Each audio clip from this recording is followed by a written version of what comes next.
Hello guys, this is your friend Dark Fox Sage. And we are back with our new fanfic, which is what if Ino saves Naruto when everyone left him for dying? And if you enjoy this fanfic, then subscribe to the channel and like the video, it motivates me to upload more fanfics like these for you all. Now let's start the fanfic. Naruto Uzumaki was hurt, both emotionally and physically. Pain like this wasn't anything new to him, he had experienced it all his life. This was, however, the first time he had felt so betrayed. He was currently laying on his stomach, bleeding out in the forest of death, with wound going from his right shoulder midway down his torso. Both his teammates had abandoned him after they had run into Orochimaru of the Sannin. Things with his team had been strained ever since the mission to Wave. Sakura had spent every available moment trying to get Sasuke's attention. Sasuke himself had become even more isolated and cold after he gained his Sharingan. The month leading up to the Chunin exams should have been a warning that things had soured to this point. Even Kakashi-sensei had been ignoring both him and Sakura and instead had been training Sasuke with his newly awakened Sharingan, and no matter how much he complained, he had always pushed him aside, promising that once he had better control of his chakra he would help him train more. Damn it, my vision's going blurry, thought Naruto as his surroundings started to blur together as he tried to crawl himself to the underside of a nearby tree so he wouldn't be completely defenseless. Naruto thought back to the encounter with Orochimaru and how utterly outclassed he had been even when using the Nine Tails chakra. His instincts were screaming at him to run away from the snake Sannin, but he had foolishly ignored them. He at the time still harbored hope he and his team could reconnect. Damn them, thought Naruto angrily. First Sasuke uses me for a substitution after the snake freak put that weird seal on me, then Sakura leaves me after the bastard ran away. Naruto rolled into a small opening under a random tree and with the last of his strength used a branch to cover the entrance to hide as much as possible. Soon Naruto sees the world go black as he finally passes out from blood loss. Drip, drip, drip. Naruto could hear water slowly dripping as he sat himself up into what he could only describe as a sewer. Naruto looked around, his blue eyes sharp and cautious, something that most would say didn't belong on his face. He spotted a giant gate behind him with different pipes leading into it, then he heard a low rumble that sounded like a chuckle. The water moved slightly as he saw a massive figure behind the gate. So my jailer finally comes to meet me. It only took you to be slowly dying in the middle of a forest. Naruto saw the 9 titanic tails swaying behind the beast and spoke in a soft whisper. The 9 tails, the giant fox, lowered itself to look at his container, his eye bigger than Naruto's entire body. Naruto felt oddly calm as he stared at the mountain-sized fox as it stared at him. My, I didn't know you were so observant, little human. I expected you to be more moronic. The 9 tails let out another chuckle as he mocked the blonde. His breath disturbed the water slightly with every breath. Naruto had to bite back a retort. He wanted to scream at the dumb fox that he wasn't a moron, but his instincts were telling that would be a bad idea, and knowing that last time he ignored them he ended up bleeding out in the middle of a deadly forest filled with not only wild beasts but also enemy ninja. Naruto swallowed before responding, "You're right, I haven't been the most studious ninja." Naruto remembered when he first started to tune the world out, the harsh words of the villagers that would haunt him during the nights as he slept. He also remembered when he started using a mask so obnoxiously happy to hide away his fears, his anger, his hate. He didn't know when the mask he wore became his actual face, but in the end, it had come to bite him in the ass. Naruto looked up and for a split second, he thought he could see sympathy in the eyes of the fox before a hard, unreadable look came to its eyes. "I assume we're in the seal, so how long do I have? You said I was dying." The 9 tails looked at the blonde before he let out a long breath. "You assume correctly, jailer of mine. We are indeed in my cage." The fox paused before continuing. "Time moves slower in here when I want it to, so we have time before we need to be concerned about your injury. I see you've decided to drop that idiotic mask of yours. Naruto looked surprised. The fox knew that before nodding slowly. Yeah, I figured it was time to start being me again. I forgot myself trying to win the attention and approval of the villagers that I let my mask become my face. Good. The nine tails boomed suddenly. I can't have my container looking like such a weak idiot. I may be sealed away, but you still represent me by proxy. The snake put a seal on you that has severely cut our connection. The nine tails suddenly brought a tail forward and sent a wave of chakra to his container. That is as much that I can send until this new seal is removed. Go talk to the old Hokage, he should be able to remove it for you. Naruto looked up at the nine tails in surprise. Why are you helping me? Questioned Naruto. Don't you go free if I die. When the fourth sealed me in you, he invoked the power of the god of death. I do not wish to test to see if I would reform if I were to perish with you. The nine tails looked at his container again. You humans may call me a demon, but I can assure you I am not. I am not so cruel as to watch a child die without doing anything. Naruto said nothing as he looked away with a soft whisper. Thank you. Naruto looked back up at the fox before he spoke again. I promise I won't be weak anymore. Naruto then felt a small pull in his navel. You're waking up. Remember that you're not only representing yourself but you're also representing me. Before you go use those shadow clones to train yourself, everything they learn you learn too. The nine tails said as he laid down. Now be gone, your dying has interrupted my nap. Naruto looked on as he felt himself leave. Thank you again, I know you didn't have to help me. Naruto whispered before he left the seal completely. Naruto felt himself come to and he looked around. He was still under the tree and his wound was mostly healed.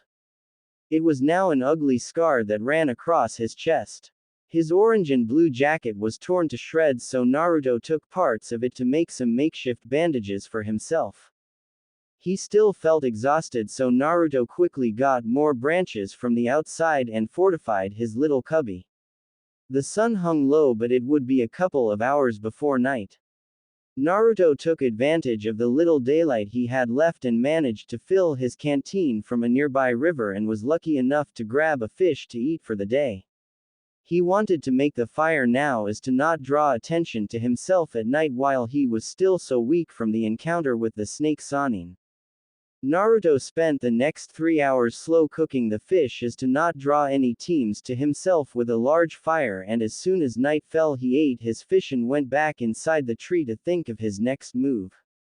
I need to find my team, he thought to himself sarcastically. The fastest way out of this failed experiment of a team is to make Chunin. I'll look for them tomorrow and hopefully they're still alive so we can advance. Naruto then made a clone of himself. Damn, I usually make about 10 shadow clones with the amount of chakra I just used. I really need to get that damn seal off. Time to see if the fox was right. Hey, go outside and look around before you disperse yourself. Naruto ordered his clone outside and waited 5 minutes before a wave of memories hit him. Naruto's eyes widened. Holy crap. The amount of training I can get done with this is insane. Naruto then used a spare branch to cover himself for the night as an extra precaution against being spotted. Sleep overtook him quickly as he was already drained emotionally and physically from the day's events.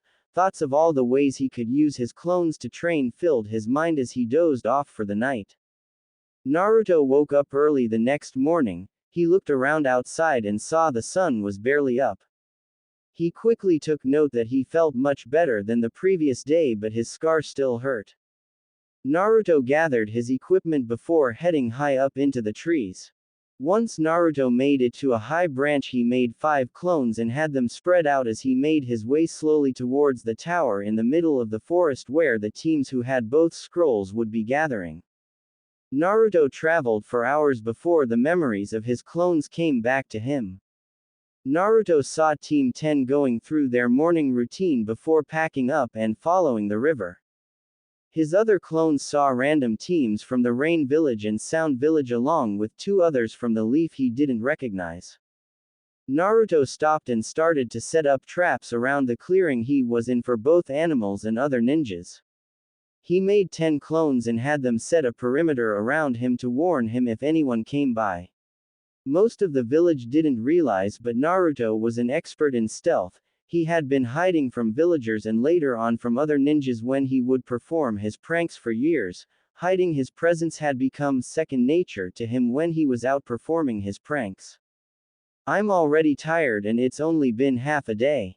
Naruto thought to himself. I really need to fix my chakra control, it cost way too much energy making those 10 clones. Naruto then remembered how one of his academy instructors had mentioned one of the basic ways to learn to better chakra control inside his body was to meditate. He figured the seal had messed up his chakra flow by taking away the constant connection it had with the 9 tails, so everything was out of whack. Naruto found a spot hidden away from view between some thick branches and got into position by crossing his legs and having his hands touching in his lap. Soon he lost himself inside his meditation and he could feel his chakra flow around his body. He felt how turbulent it felt around his stomach where he knew his seal and the one Orochimaru placed on him where. The whiskered blonde spent the rest of the day until night fell soothing out his chakra. Naruto only interrupted his meditation twice, once to kill a tiger that had been caught in his trap and to hide when a team of ninja from the Sound Village was spotted by one of his clones. This should be good, I feel a lot better with my chakra flowing more smoothly. I should be good to go find my team tomorrow and make sure they haven't killed themselves out there. Naruto thought sourly to himself. It's almost over, the faster we get this done the better chance I have of getting promoted. Naruto finished eating his tiger meat and set up under a tree before sleeping for the rest of the night. Once he woke up he noticed he felt many times better than he did yesterday morning. Good, I can finally get going. Naruto thought before he made 3 clones to scout ahead as he picked up some spare tiger meat for the road. Naruto spent most of the day looking for his team before one of his clones popped and sent him memories of the Sound team that had attacked Kabuto at the beginning of the first part of the exam fighting his comrades. They were in the middle of attacking Lee and Sakura.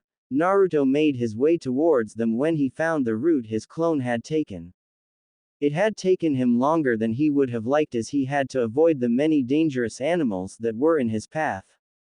God damn it. It's like they deliberately went the most dangerous way possible. Naruto seethed internally before he made it to the area where he knew his team was.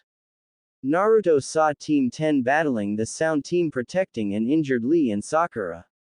Naruto also saw the rest of Lee's team standing not too far away from the action when he felt a disgusting chakra. It almost felt like it was corrupted, but Naruto couldn't say by what.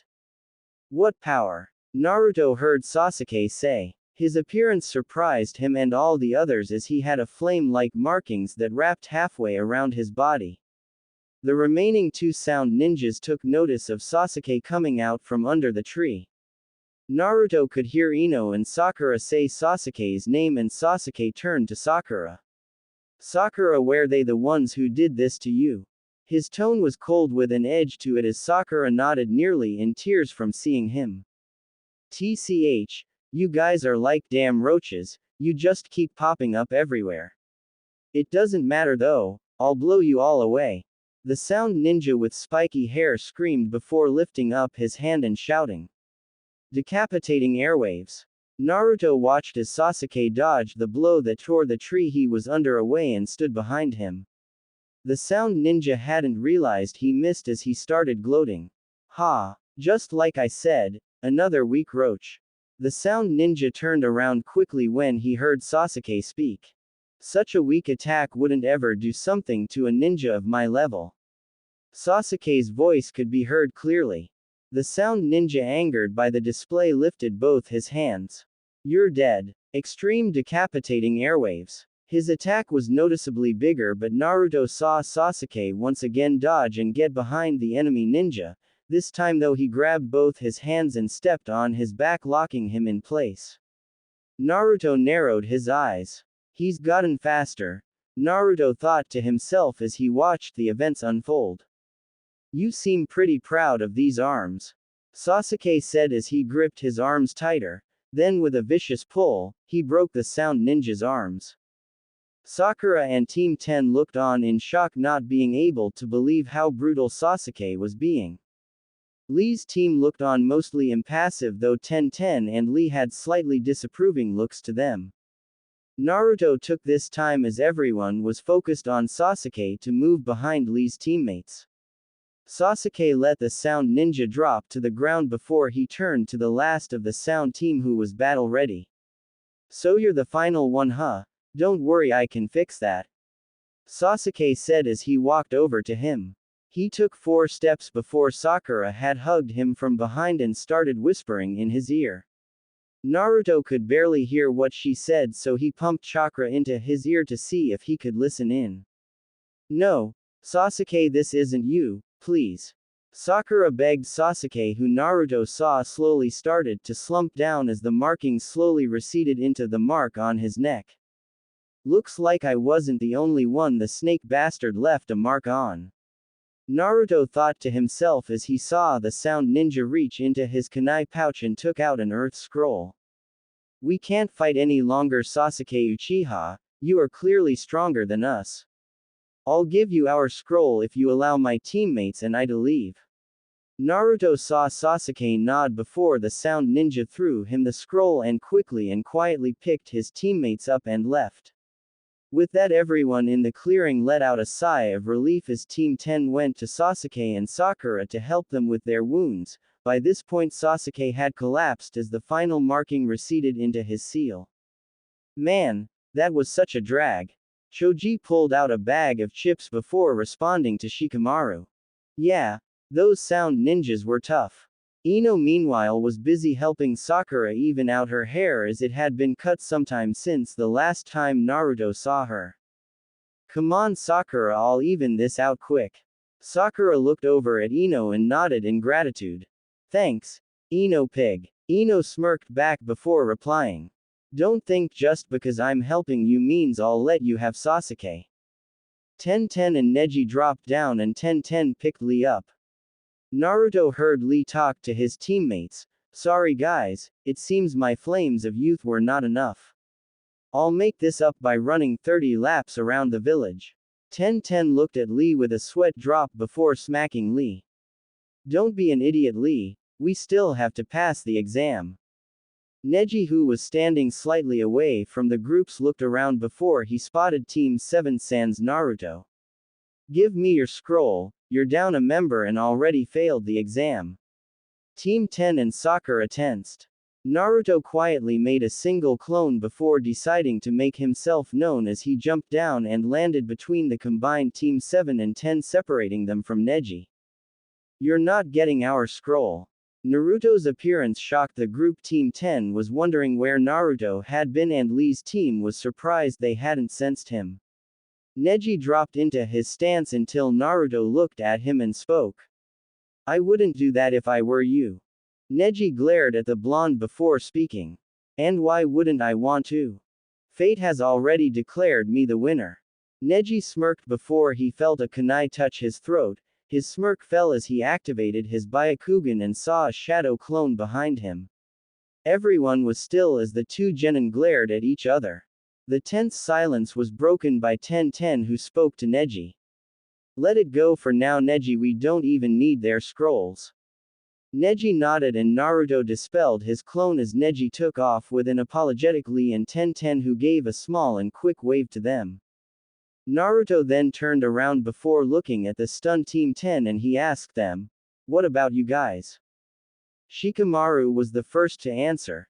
Troublesome, no, we're not gonna fight. We just came to help out some fellow Leaf Ninja. Choji just nodded along, agreeing with Shikamaru. Yeah, we also have an earth scroll. Ino snapped out of her stupor and noticed the makeshift bandages. Didn't you bring any healing supplies, Naruto? That looks like a serious injury. Naruto looked down at his chest where the remnants of his orange jacket lay. We gave all our healing supplies to Sakura when we entered the forest. Naruto's tone was cold and even, and it freaked Ino out, who had never seen the blonde act so serious. Well, why didn't you go to her when you got hurt, you dumbass? Ino's tone was sharp as she tore into Naruto. There was a small pause before Naruto answered. He wanted to scream right back at Ino, but he had dropped his mask. There was no reason to overreact. Naruto finally answered. We got separated. Sakura flinched at this, her head hanging low in shame. Ino looked over at Sakura and asked her for some bandages when she shook her head, saying she used them all on Sasuke's injuries. Ino looked upset before she reached into her pouch and brought out some of her supplies. You're lucky I brought extra supplies, Naruto. Ino's tone was annoyed as she walked over to Naruto. Now sit, I'll bandage you up. The others looked on surprised before Ino turned to them and yelled. Don't just stand there, go set up a camp for the night, you idiots. Choji and Shikamaru grumbled to themselves about bossy blondes before heading off to make a fire. Naruto looked at Ino as she took off the shredded jacket and shirt and saw the scar that ran across his chest. Thank you, Ino. The blonde looked up and blue eyes met. Ino frowned before replying. Don't look too much into it. I'm just helping out a fellow team. Naruto said nothing as Ino finished wrapping his torso up. How did this even happen? Ino's questioned the injured blonde. Naruto frowned and had to hold back the anger he felt towards his team. He replied eventually as she moved away from him. We got ambushed and I was caught off guard by how skilled the enemy was. Ino's frown deepened before she looked him over. You have to be more careful, Naruto. This isn't the academy anymore. Ino's reply sent a wave of anger through his body before he pushed it back down as Ino didn't know what really happened. Yeah, it won't happen again. That I promise. The two blondes made their way over to the rest of the group with Sasuke was put under another tree and Sakura, Choji and Shikamaru were sitting around the newly made fire. Naruto looked at Sakura, who looked away from his gaze. He turned to the other two and addressed them. Thank you for helping out my team, guys. Choji nodded. No problem, Naruto. We couldn't just sit there and do nothing while they were being attacked. TCH, yeah, it was troublesome, but if we hadn't helped, Ino would have yelled at us until we were deaf. Shikamaru laid down after he said this. Ino, who was offended, punched him before sitting next to Sakura. Naruto walked over to the fire and sat down as he pulled out the rest of his tiger meat to share with the others. Choji and Shikamaru took the offered meat and Ino and Sakura denied them. It was quiet as the sun set as Naruto used his arm as a pillow and laid down under one of the trees. They had all went to different trees to sleep. Team 10 and Sakura were taking watch tonight. He offered but was shot down, Ino telling him he should rest. Naruto meditated before he let sleep claim him. Only 2 days left, we need to move fast tomorrow. Naruto's thoughts drifted to his team. Just 2 more days and we can get out of this horrible place. Naruto's last thought of the night was of his promise to the 9 tails and how he promised he would never be weak again.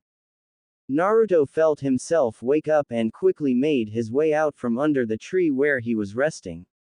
He spotted Ino awake and slowly made his way towards her. He also noticed Sakura waking up from her spot next to Sasuke where she had most likely spent the night watching him when she wasn't on watch. Naruto made a clone to go out and find an animal so they could eat before they left as he started up the fire that they had put out last night as to not attract attention. Hey Naruto, you're up early, are you sure you should be up so early? The sun just came out. Ino's voice snapped Naruto from his thoughts as he turned towards her. I want to get the day started as early as possible. The faster we can get the scrolls we need, the faster we can leave this forest. Ino looked surprised before letting out a small chuckle as she looked at his bandages and noticed they were still in pretty good condition. Yeah, I miss my bed. This place is crazy. Even Sasuke was hurt. Naruto frowned at the mention of his teammate. he was once again interrupted from his thoughts when his clone came back with a rabbit. Ino looked at the clone and saw it had brought food and her eyes widened a bit. I didn't know your clones were so useful. They're very useful, but they cost a lot of chakra. Naruto took a moment before setting the rabbit over the fire as his clone had already skinned it. Ino, go wake up Choji and Shikamaru and I'll wake up my team. Naruto had to hold back the venom that wanted to leak into his tone. Ino nodded before walking over to where her teammates were resting. Naruto walked over to Sasuke's tree as he heard Sakura speak to him for the first time since she had abandoned him. She had circles in her eyes from lack of sleep. Naruto, I'm glad you're okay. Her voice was raspy. It was obvious she had not been resting. Stop pretending like you care, Sakura. There's no one here to fool. Sakura looked hurt by his words, but before she could respond, Sasuke groaned and sat up.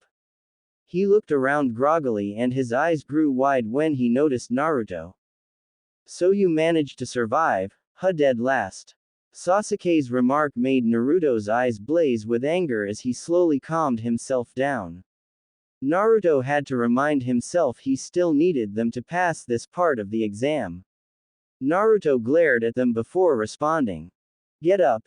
Ino is waking up Team 10 and as soon as we eat breakfast we're leaving. Naruto's icy tone took Sasuke by surprise as he responded with an icy tone of his own. And why should I listen to you? Because I'm not a coward who runs away from a fight. Naruto's reply sent Sasuke into a rage as he stood up with his Sharingan active as he glared back at the blonde.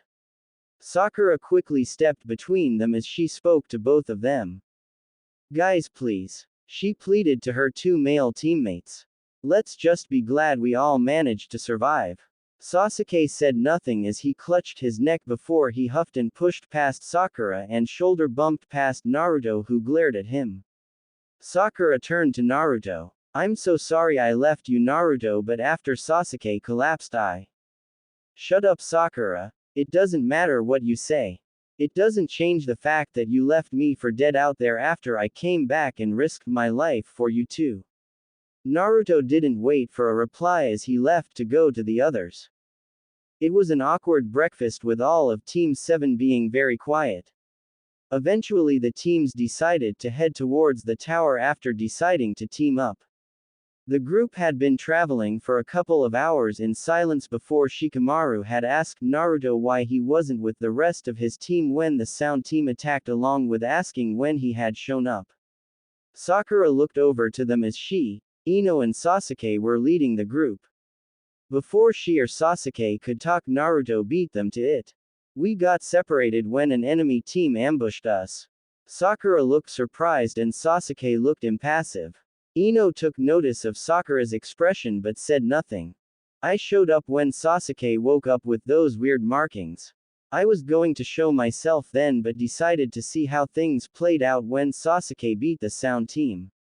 Naruto's answer surprised Shikamaru, who nodded with a calculating look. At this point Choji decided to also speak up. You looked real cool against the Hyuga, Naruto. I didn't even see the clone come up behind him. Choji's praise caused Sasuke to look over at Naruto with a hard expression before he turned back around. Yeah, it was pretty cool, but nothing is ever gonna be as cool as Sasuke. Ino's reply was expected, but it still annoyed the blonde to be compared to Sasuke. The two teams made a quick stop to eat lunch before continuing. They had traveled for another 4 hours before they stopped as they heard two people arguing. It was one of the other sand teams. They were all wearing tan shirts and black pants. The two arguing had short brown hair and eyes. Their female teammate had long black hair as she tried to get them to calm down. The group had already made a plan to capture any enemy teams they ran across. Sasuke made himself known to the sand ninja as Shikamaru sneaked behind them and used his shadow possession jutsu to immobilize the enemy. They started screaming curses and threats but stopped when Naruto made two shadow clones and knocked them out. The group tied them up as they searched the sand ninjas and managed to acquire a heaven scroll. They decided that Sasuke, being the best fighter, should keep the scroll. Naruto had to hold a remark as he figured causing an argument would slow them down more than necessary. The two teams set up camp for the night as Choji and Shikamaru decided to go to the nearby river to fill up the canteens and catch some fish. Sakura set up the fire as Sasuke went off to a nearby tree to rest. This left Ino and Naruto alone, and she took advantage of the time to replace his bandages. So what actually happened between you and the rest of your team? You guys have been glaring at each other all day. Ino's question caught Naruto off guard. He must have shown it as Ino spoke again. Hey, what's with the face? My clan specializes in information gathering. It was pretty easy for me to see you guys weren't telling the whole truth. Naruto thought pretty hard before answering. I'll tell you after we reach the tower. Naruto didn't want to tell Ino, who would then confront his team. That would cause them to go slower. Plus he really needed to talk to the Hokage about Orochimaru and the seal he had put on him and Sasuke. Ino glared at her fellow blonde, clearly not liking the answer as she finished applying new bandages. Fine. I expect you to tell me as soon as we get inside the tower then. Her tone left no room for argument, and Naruto really didn't feel like starting a fight with the platinum blonde, so he nodded. Soon enough everyone minus Sasuke gathered around the fire, and soon the dinner was eaten and everyone drew lots to see who would take watch. Naruto had gotten the second to last watch, with Choji taking the last spot. Shikamaru would start off, with Ino going next, then Sasuke, followed by Sakura. Before they each went their own sleeping areas, Naruto heard a noise as he prepared to jump into action. Kabuto pushed his way past the bushes as he made himself known to the others. This caused everyone to jump up and get into a combat stance until they saw it was another leaf ninja and lowered their weapons slightly. Single quote. Oh, hey Kabuto, what are you doing here? Sakura was the first to break the silence. My team and I decided to split up to cover more ground. I saw you guys were all gathered and I figured I could come help out some fellow leaf ninja. His response put everyone at ease except for the two male members of Team 7, though for completely different reasons. Naruto because his instincts told him not to trust him, and Sasuke because he wanted to fight Kabuto for his scroll. It took Sakura, Choji, Shikamaru, and Kabuto himself to convince Sasuke to let Kabuto join them to hunt down other teams. He had convinced the group that his team already had both scrolls and that they were going to meet up with him at the tower tomorrow. Soon the night passed, and when it was Naruto's turn to keep watch, he went to a well-hidden branch, made 4 clones to patrol for him, and meditated until it was finally Choji's turn. The group woke up just before dawn as they made their way towards the tower when Naruto felt something was off. He noticed his chakra had shifted slightly and quickly cleared the disturbance and saw he was put into a mild genjutsu. Naruto stopped and warned the others. Guys, stop. We were put under a genjutsu. Sasuke was quick to reply. And how would you know, loser? His voice carrying a mocking undertone. Kabuto put his hands together and shouted, "Release," and confirmed that they were in a genjutsu. Sasuke glared at Naruto before releasing the genjutsu himself as the others followed suit. The group was on guard as a voice spoke out and 3 figures rose from the ground. So you noticed the genjutsu, huh? Well, it doesn't matter, we will be taking your scrolls from you now. The middle ninja said. Naruto noticed that all the genins were wearing respirators and were from the Rain Village. They all had on a tan jumpsuit and masks around their eyes, with the one on the left covering one eye and the one on the right covering both eyes. The middle one had 2 eye holes and was glaring at the group. Sasuke stepped up to the Rain Ninjas. HMPH, you weaklings are the ones who are about to lose their scroll. Sasuke then rushed towards them and punched the one in the middle and was shocked to see his fist phase through him before receiving a counter punch from the one-eyed Rain Ninja. Sasuke rolled with the punch and backed up where everyone got into their fighting stances. The Rain Ninjas seemed to multiply as more and more of them rose from the ground around them. Oh man, There's a lot of them. Choji's voice cut through the air as random clones rushed the group who started to fight back only for their attacks to go through them just like Sasuke's attack. Random clones would counterattack against the group, making everyone even more confused when their attacks would fail. Naruto suddenly moved his head to the left as he felt the wind from the Rain Ninja's punch. Acting on instinct, he grabbed the outstretched limb, before turning around and tossing him over his shoulder onto the ground before delivering a devastating haymaker to his face, breaking his respirator and knocking the Rain Ninja out. The real ones are hiding with the clones. Naruto warned his companions as he saw Sasuke activate his Sharingan with a look of anger and kick the one who had his eyes covered in the stomach, and as he doubled over, Sasuke took advantage by uppercutting him and knocking him out. The last Rain Ninja tried to run away but was caught by Shikamaru's Shadow Possession Jutsu. The Rain Ninja looked around in panic. Why? He couldn't finish as he was knocked out by Kabuto, who told the others to tie up the Rain Ninjas as Ino and Sakura searched them. The girls found they had a heaven scroll. Upon seeing this, the group sighed in relief at the sight of it. Ino let out a small cheer with Sakura before Naruto looked at everyone. Let's get to the tower as soon as possible, I want to get out of this forest. Naruto snapped everyone out of their mini celebrations, and soon the group was moving, and after half an hour they came to the tower. Kabuto was called over by the rest of his team as he said a quick bye and good luck.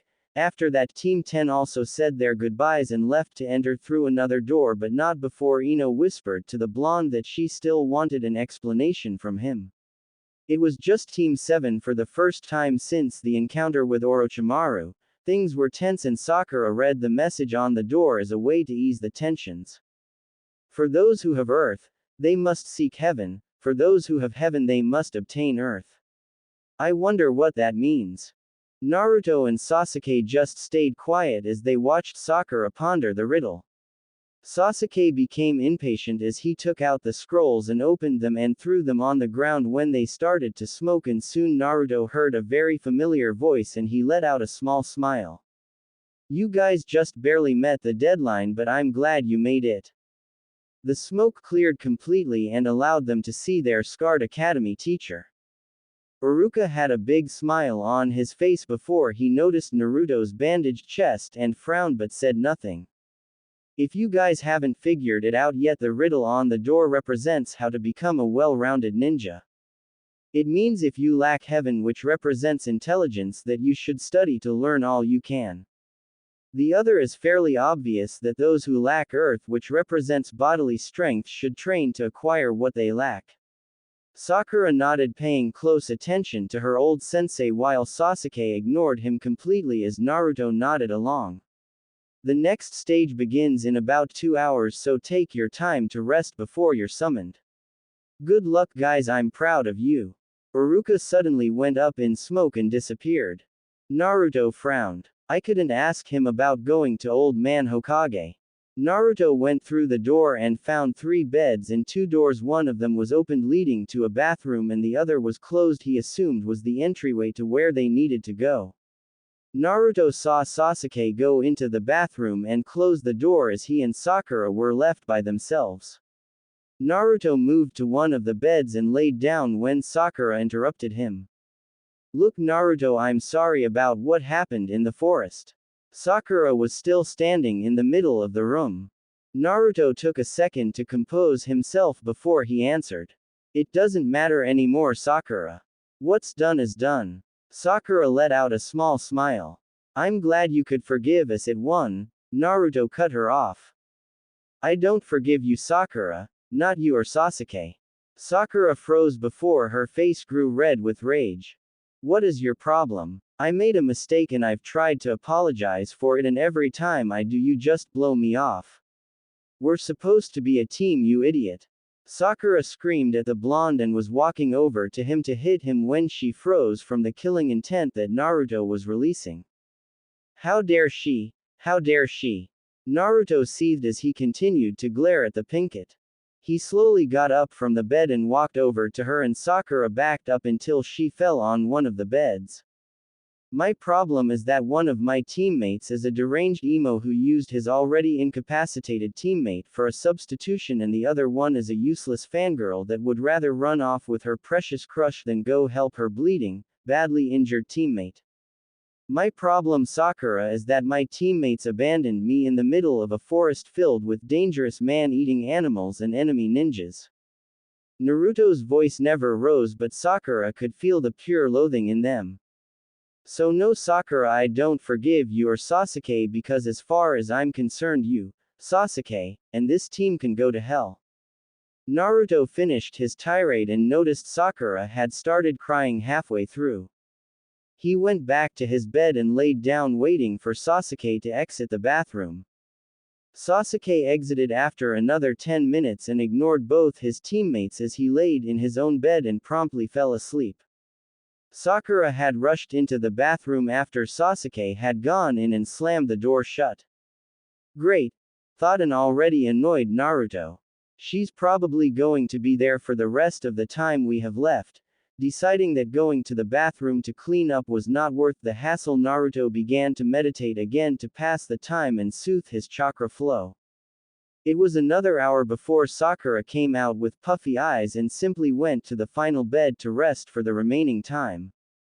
Naruto took this chance to go into the bathroom. He noticed there were spare medical supplies and used them to bandage up his torso. He also noticed they had spare shirts and pants. Good, I've gotten tired of running around with my chest always exposed.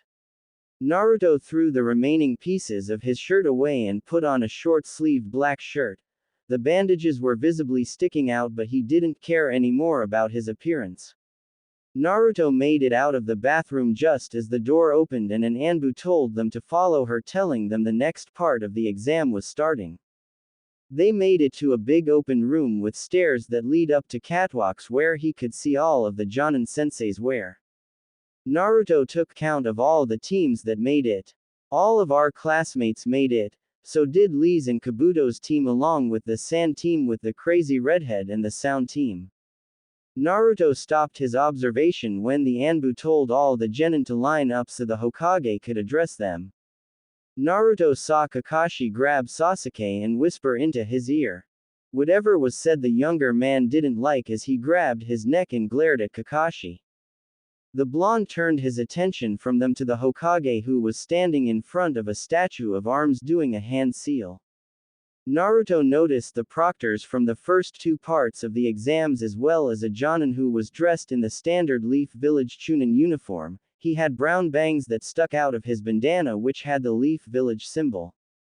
The man kept coughing every couple of minutes and Naruto wondered if he was going to be okay. He saw the Hokage step up before announcing the true purpose of these exams, which was to simulate war between the villages. He explained how they helped build relationships along with showing potential clients with up-and-coming talent. Unfortunately, the third began to say, "It seems too many of you have passed. We will need to conduct a preliminary round to reduce your numbers before the finals." This had an instant effect and had the genin yelling in protest. "Enough! People all over the world will be coming and there are simply far too many of you." At this point, the sickly man who was coughing interrupted the Hokage. "Please allow me to explain from this point on, Lord Hokage." The third simply nodded as he allowed the man to step forward. "My name is Gecko Hayate and I will be the proctor for this part of the exam. From this point on we shall have a series of random one-on-one fights to cut you in half." The proctor stopped midway through the speech to cough. "Over to my right there is a screen and your names will appear randomly on the screen. Those chosen will then fight. Before we begin, would anyone like to back out? This is your last chance to do so." Team 10 looked unsure as they had just gotten here and Ino sent a worried glance towards Team 7. The only person to back out was Kabuto, who said he was out of chakra after spending 5 days fighting in the forest. "Sorry, I just can't keep going." The proctor just nodded and an Anbu lead Kabuto out of the room. "Does anyone else wish to leave?" The proctor waited before he continued. "Very well. All of you go upstairs to your Jonin senseis and come back down when your name appears on the screen. Team 7 ended up standing in between teams 8 and 9. Ha! Can you believe all us rookies made it this far? Kiba's boisterous gloat was largely ignored as the first two names appeared on the screen. Sasuke Uchiha vs Yoroi Akato. Sasuke went down the steps and smirked at his opponent who was standing across from him. Naruto heard Sasuke mock his opponent, a man with a face mask and bandana. He was wearing a blue and white shirt, blue pants, and his eyes were covered by dark glasses. This will be over fast. Sasuke's opponent doesn't respond and he simply drops to his fighting stance. Do you think Sasuke is healed enough to fight him? Naruto turns to Ino. His response of, "I don't really care," never came out as he looked back to the ninja down below. "I'm sure he'll be fine." Naruto's response caught Kakashi's attention as he was expecting a more Naruto-like response. Ino just nodded as everyone turned to the proctor who started speaking. "If both parties are ready." The proctor paused to make sure both genins were prepared. Begin. Sasuke dashed towards his enemy as soon as the proctor said to begin. He tried to hit him several times with punches and kicks, but Yoroi, who was Kabuto's teammate, dodged them before grabbing one of Sasuke's kicks and threw him across the room. Sasuke flipped in the air before landing on his feet, an angry scowl marring his face. So this is all the mighty Uchiha clan has to offer, huh? This is disappointing. Don't worry, I won't make this last too long. I'll finish this with my next attack.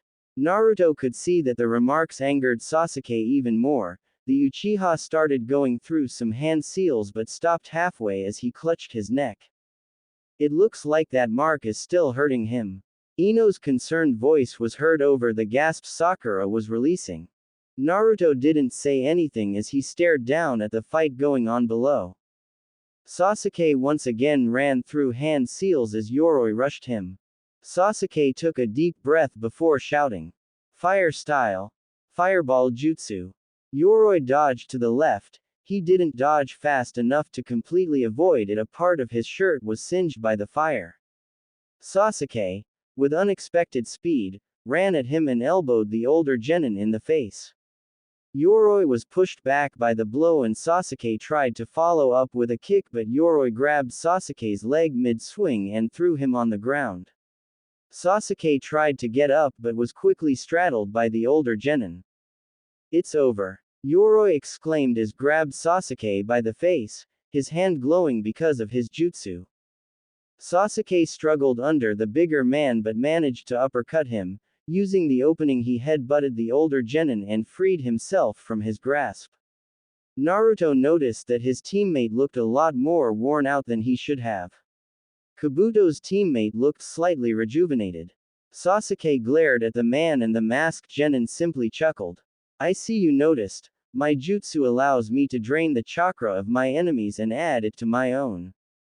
Naruto heard several gasps from the other rookies around him and saw that Sasuke glared at the man before grabbing his neck in pain. He looked over at Kakashi and saw he was watching the match intently.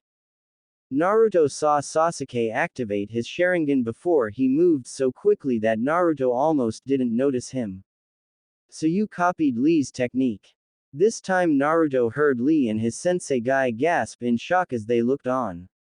Sasuke had gotten below Yoroi before kicking him up in the air. As Yoroi was hanging in the air, Sasuke blurred behind him. Sasuke grimaced in pain as his mark flared before receding back to the seal. He kicked Yoroi's side to maneuver himself above him. Sasuke launched punch to his opponent's face before spinning and hitting him with an elbow that made the older ninja hit the ground just as Sasuke landed an axe kick to his stomach that cracked the floor under them. He heard his teammate shout out the name of his new move. Lion's Barrage. Sasuke stood up and stepped away as the proctor walked over and checked on the downed ninja. Yoroi Akato is unable to continue. The winner is Sasuke Uchiha. The other rookies, mostly Sakura and Ino, let out cheers. Naruto just let a small frown come to face. Kakashi made his way over to Sasuke before he took him away. Ino noticed that Naruto was frowning and called him out on it. Hey, aren't you happy your teammate won? Her question brought the attention of Shino and Hinata. To be honest, I really didn't care who won the match. His answer made Hinata give him a concerned look as Shino looked undisturbed. Ino, who traveled with Team 7 for days, knew how high the tension was there. Sakura, who was standing nearby, just had an angry face on. The conversation was cut short as the proctor called the next two participants. Would Shino Aburame and Zaku Abumi please come down? The two genins made their way down. Zaku had his arms in a sling thanks to the injuries from Sasuke. The two stared each other down before the proctor spoke up again. If both fighters are ready, begin. The proctor jumped back to give the genin more space. You should give up. You have no chance of winning. Why? Because you are already injured and I am not. Shino's calm and collected tone seemed to tick off the sound ninja. That's the difference between us. I'm a lot stronger than any of you weak leaf ninja. Zaku raised his left arm and started firing a burst of wind at Shino, who simply dodged and let his insects swarm around him. You've made a foolish mistake. Shino started sending wave after wave of his bugs at Zaku, who tried to fend them off with his one good arm. But no matter how much he struggled, he couldn't get rid of all of them. You should forfeit. Why? Because you are outmatched. Zaku grit his teeth as he brought out his other arm from its sling. I always have a trump card. Zaku screamed at Shino as he raised both his arms and pointed them at him. Extreme decapitating airwaves. There was a moment of silence before Zaku's arms exploded at the elbows as he screamed in pain and fell to the ground. There were insects in his arm tubes that had plugged up the escape. All around there was a stunned silence. Naruto looked around and saw that Ino looked pale and that every one of the rookies, sans himself and Shikamaru, looked a little green. I always thought he was creepy in the academy, but that was a whole new level of disturbing. Ino let out a small shudder and Sakura nodded along. Hey, Shino is always quiet, but he's dangerous. He's probably the opponent I would like to fight least out of all us rookies. Kiba's comment was met with silence and a quiet, troublesome, from Shikamaru. That's a scary kid you got there, Kurenai. Asuma said to the only female sensei of the rookies, who looked at her fellow jonin. He has the best chance out of everyone here to make Chunin. Before any of the senseis could refute her comment, the proctor had called the match. Zaku Abumi is no longer able to battle. The winner is Shino Aburame. Shino made his way upstairs as his teammates congratulated him, Kiba with a pat on the back and Hinata with a small smile. Kakashi walked back up the stairs and Sakura asks him if Sasuke was okay. He'll be fine, Sakura, there's nothing to worry about. Sakura looks relieved as she watched her sensei take his spot with the other jonin. The attention of everyone was once again brought to the screen as it cycled through names as it landed on Kankuro and Masumi Tsurugi, who was Kabuto's third teammate. He, like his other teammate, wore a bandana and cloth that covered his mouth, but unlike his teammate, he wore glasses that weren't blacked out. Would both contestants please make their way down? The two genins made their way without saying a word and were soon squared up facing each other. If you're both ready, begin. Masumi rushed Kankuro, who did nothing but stand there, and soon Masumi wrapped around Kankuro's body with his limbs bending at unnatural angles. Fool, you should have never allowed me to get so close. My jutsu allows me to dislocate my joints and move my arms and legs so I can perfectly trap my foes. Give up or I'll snap your neck. His tone was sharp and confident. I refuse. Kankuro was calm even when in such a position. Naruto narrowed his eyes and noticed that his chest wasn't moving at all. He's not breathing. Naruto paid extra attention to the fight. Then Masumi followed through with his threat as he twisted Kankuro's neck. You should have listened. He dropped Kankuro's dead body on the ground and addressed the proctor as gasps could be heard from those around the room. Call the match. He shouted in surprise when he was suddenly wrapped up by Kankuro's body just like he had held him mere moments ago. He turned to look at him to see his face peeling away to show a wooden puppet underneath. What? How? From the beginning, you never stood a chance. Kankuro's voice came from the bundled wrap on the ground that his puppet was carrying. Masumi looked stunned before looking to the proctor. IGIV, before he could finish, Naruto saw Kankuro clench his hands and soon the sound of bones breaking filled the room as his opponent dropped to the ground unable to support himself. Hey, now it's over. The proctor quickly called the match for Kankuro as medics came in and took Masumi away. Naruto looked and saw that Ino had a sickly face. I can't believe he would do that. He was in the middle of giving up. Anything is legal as long as there is no outside help. The only rule is you fight until your opponent gives up, is unconscious or dead. Naruto's hard tone took many of those around him by surprise, especially his team sensei who looked at Naruto with his one uncovered eye. The screen soon ran through more names until it stopped on two very familiar names. Sakura Haruno vs Ino Yamanaka. The proctor called both of them down. Good luck, Ino. Naruto's remark caused everyone to look at him in shock, as it wasn't a secret that the blonde had a huge crush on the pinkett. Sakura had a look of betrayal but was soon covered by anger as she made her way down. Thanks, Naruto, but I don't need luck against forehead. Ino's voice was full of confidence. Naruto simply shrugged and nodded as Ino was making her way down. Kakashi spoke to his most boisterous student. That wasn't very nice, Naruto. Just because you have a new girlfriend doesn't mean you should cheer against your teammate. Kakashi had purposely phrased his comment as to get a reaction out of his student. He was expecting him to splutter and blush as he denied his claims. What he got threw him for a loop and had him wondering what was wrong with his student. It also got the attention of Ino's team along with Hinata and her sensei. Ino's not my girlfriend, Kakashi. I was just being civil with her for helping me in the forest. Naruto's calm response made everyone question if it was actually him and not someone else, as Kakashi noticed the lack of sensei to his name. Before he could question it further, the proctor asked if both fighters were ready. Begin. The proctor jumped back from the two girls who simply stared at each other. Before removing their forehead protectors from their individual places on their body and tied them around their foreheads. The two glared at each other before running at each other, meeting in the middle of the room, engaging in a taijutsu match. The two began to exchange punches and kicks, but neither was landing a blow on the other.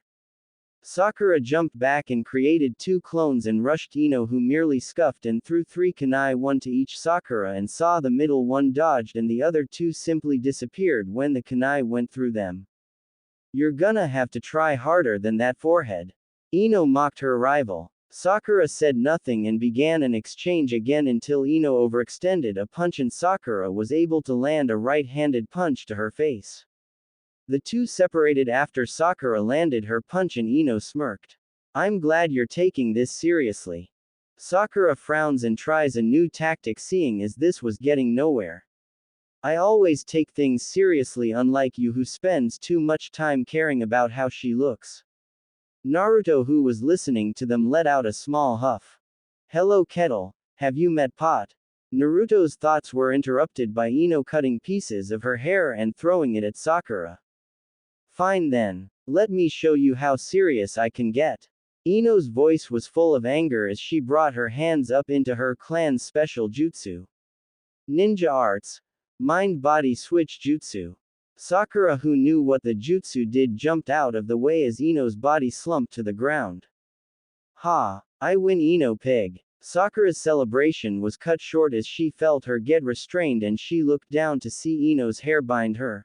What is this? It's my chakra hair trap jutsu. I knew you would dodge my first jutsu, so I faked it. Now you can't dodge. Ninja arts. Mind-body switch jutsu. Ino fired her technique and once again fell limp as Sakura stood up with Ino's hair falling to the ground. Sakura slowly raised her hand and spoke to the proctor. I give you Before she could finish speaking, she bit her lip hard enough to draw blood. Ino jumped up from unconsciousness as she looked around confused.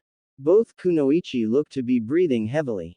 I don't know how you managed to escape, but it doesn't matter, you're going down. Ino's declaration would have been more believable if she didn't look like a gust of wind would knock her down. Bring it, Ino. Sakura and Ino then rushed at each other before simultaneously landing punches on each other as they knocked themselves out. Naruto turned when he heard Ten laugh and spotted Kurenai giving both Asuma and Kakashi disapproving looks. The proctor proclaims the match a draw, and soon Ino and Sakura were brought up when the medical team woke them up. Both Ino and Sakura looked happy and determined even though they lost and neither would advance. You got lucky that you faced each other. Ino and Sakura looked at Naruto with curious expressions. What's that supposed to mean? Ino's tone was hard. It means if you had faced any of the Sound Ninja or the red-headed Sand Ninja you would have died. Naruto's statement sent chills through their spines as they looked at the redhead who was releasing copious amounts of killing intent. Go Ten, show them your flames of youth. Naruto's attention was brought to Lee and looked towards the screen to see Temari vs Ten. Both Kunoichis were already down the steps.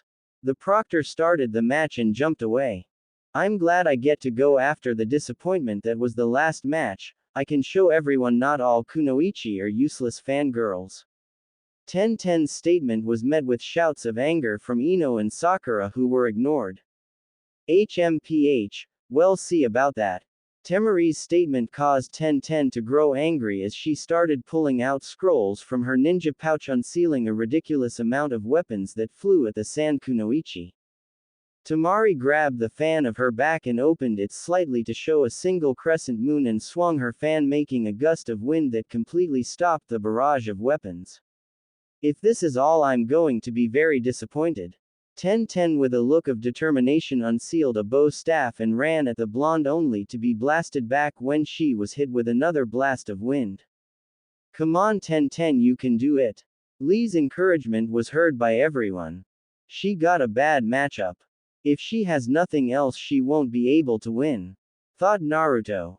Ten pulled out 2 scrolls from her kunai holsters on her leg and jumping into the air as she rained down even more weapons.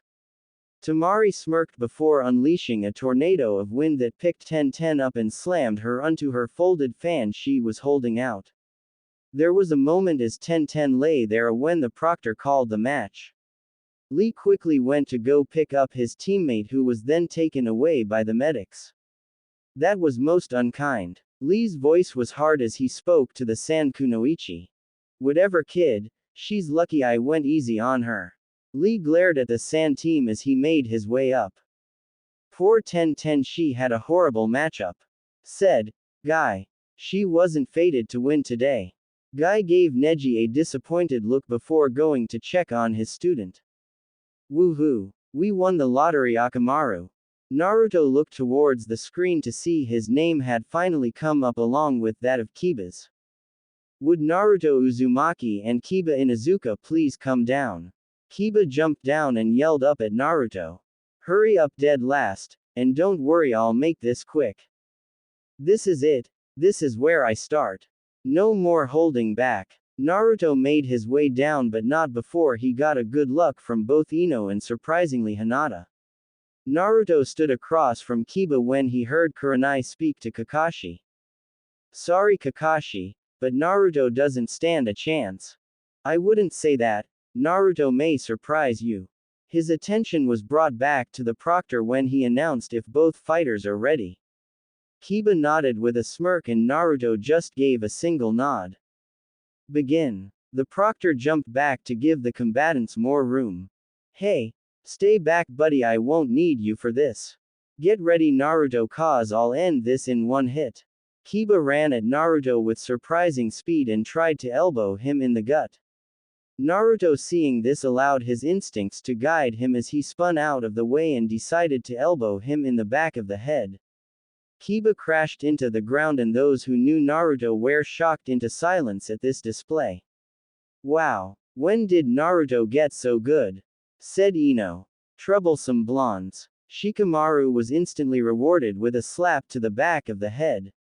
As Sakura looked on with slight concern, Naruto jumped back to avoid a sweeping leg kick from Kiba as he stood back up and wiped the blood from his nose. You got lucky, Naruto. Naruto stared down Kiba as he shouted at him. Kiba decided to throw some kunai at Naruto, and as he dodged he ran up to him and tried to punch him. Naruto grabbed his punch and threw him away from himself. Fine, I'll stop messing around. Let's go, Akamaru. Kiba reached into his pouch and threw several pellets at Naruto, and soon he was surrounded by the smoke. Naruto closed his eyes and focused on his senses and jumped backward as he felt a small object bite onto his shirt and tore it away. Great! I just got that shirt. Naruto quickly refocused as he felt two presences coming at him from either side. He reached out and grabbed Akamaru from the air as he tried to bite his arm and quickly kicked Kiba out of the smoke. Kiba slid to a stop and saw two Narutos, one holding Akamaru and the other standing off to its left. Give up, Kiba. Naruto's tone was cold and Kiba felt himself shiver involuntarily from the slight killing intent he was giving off. There's no way I'm giving up. Akamaru, catch. Kiba threw a pill at Akamaru that he had gotten out when he had seen Akamaru get taken. Naruto grabbed the pill from midair and crushed the pill in his hands. If you want to continue, fine, but it's going to be just you and me. Naruto signaled to his clone, who quickly jumped up to the statue and held Akamaru there. You asked for it, Naruto. Ninja arts. Beast mimicry, all fours jutsu. Kiba shot off towards Naruto faster than ever before, and Naruto rolled to the left, and as he was getting up he heard Kiba shouting. Ninja art. Fang over fang. Naruto jumped straight up to dodge Kiba, who was spinning so fast he had become a tornado. Unfortunately, he wasn't fast enough and his bandages got torn off, allowing everyone to stare at his barely healed scar that ran across his chest. At the sight of it, several people reacted. Hinata and Sakura, who had never seen the scar, started tearing up. The third and Kakashi narrowed their eyes while everyone else wondered how he was able to move so well with such a wound. Naruto, once he landed, had to quickly dodge again as he just escaped another hit from Kiba. Damn it, I need more speed, thought Naruto, who started channeling chakra all over his body to give himself a boost. He made two clones to give himself a better chance to counterattack. This had caused his seal to become visible, and many people took notice, specifically the Sand team, Neji, and the third. The third saw that Naruto had a 5-element seal placed over his normal 8 trigrams seal and was instantly amazed Naruto was even fighting at all, as the seal messed with not only his chakra control but it was also meant to cut the flow of chakra. As Kiba came out of his spin, he was instantly put on the defensive as two Naruto started to attack him. Kiba was able to pop one clone, but the other had managed to send him flying with a kick, but before he was able to regain his balance, the real Naruto appeared beside him and delivered a devastating punch to his face. Kiba bounced off the floor twice as the tile under him cracked on impact. The only sound that could be heard was Akamaru whimpering, and the proctor called the match winner, Naruto Uzumaki. Naruto looked up at the catwalk where the rest of the rookies were staring at him shocked. The third made a quick signal to the Anbu informing them he would be leaving for a short while, then signaled the medics to take Naruto to a private room. Soon the medics took both Kiba and Naruto away, as people assumed it was to deal with the giant scar on his chest. As he left, he could hear the others talking about him. Wow, I didn't know Naruto had gotten so strong. Ino's voice held amazement as all the other rookies nodded along in mute silence. But did you see that seal he had on his stomach? Her question made the Jonin senseis look at each other. Do you know what it does, Sakura? Sakura looked puzzled. No, but when we were attacked by Oro, Sakura was stopped by Kakashi, who had nudged her side, who nodded slightly. This act didn't go unnoticed by Shikamaru, Neji, Shino, and Ino. By the enemy sound team, one of them did hit him in the stomach with a weird jutsu before making him pass out. The others didn't say anything as the next contestants were soon called out. Would Shikamaru Nara and Kintsuchi please make their way down? Naruto could no longer hear what was said as he was taken into a private room and soon the third came through the door. Hello, Naruto. How are you? The third's voice was calm and gentle like always. Naruto let out a small smile, one that the third had not seen since the blonde had been a small child. Hey old man. Honestly, I could be better. Naruto took a second before looking the old Hokage in the eyes and the third was reminded of another blonde man for just a second. I'm assuming you already know that Orochimaru attacked Team 7. Yes, we got the information. We also know he placed a cursed seal on young Sasuke. The third paused for a moment before continuing. I was not aware he had placed a seal on you as well. The third let out a frown at this. Why didn't you inform Iruka or Kakashi about it?